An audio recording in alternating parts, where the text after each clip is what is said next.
ఇప్పుడే ఏ సెలవులు రాలేదు అమ్మమ్మ, ఇంకా నేను చూడాలనిపించింది అందుకే వచ్చినాం. నాకు తెలుసురా నాని, నేనంటే నీకు ఎంత ప్రేమనో నాకు తెలుసు, అందుకే వచ్చిండ్రు. పోండి ఫ్రెష్ అప్ కాపండి జల్ది. సరేనే అమ్మమ్మ. అమ్మమ్మ మిరపకాయ బజ్జీలు పోయే తిందాం. అమ్మమ్మ మిరపకాయ బజ్జీలు అస్సలు చేయకే, ఆడు మిరపకాయ తినడు, ఓన్లీ బజ్జీ తింటాడు. మీది గులాబ్ జామ్ చేయ అమ్మమ్మ. చే అమ్మమ్మ గులాబ్ జామ్ అద్దే, నోరంతా తీయ తీయ అవుతుంది అంటే అన్నం తినబుద్ధి కాదే.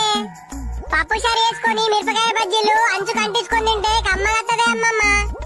అక్కనే అంటదే, నువ్వు మిరపకాయ బజ్జీలు వేయే. అరే రెండు చేస్తారా, మీరు లొల్లి వాళ్ళకుంటారా కొంచెం. అమ్మమ్మ ఒక 10 రూపాయలు కొంకొచ్చుకుంటా.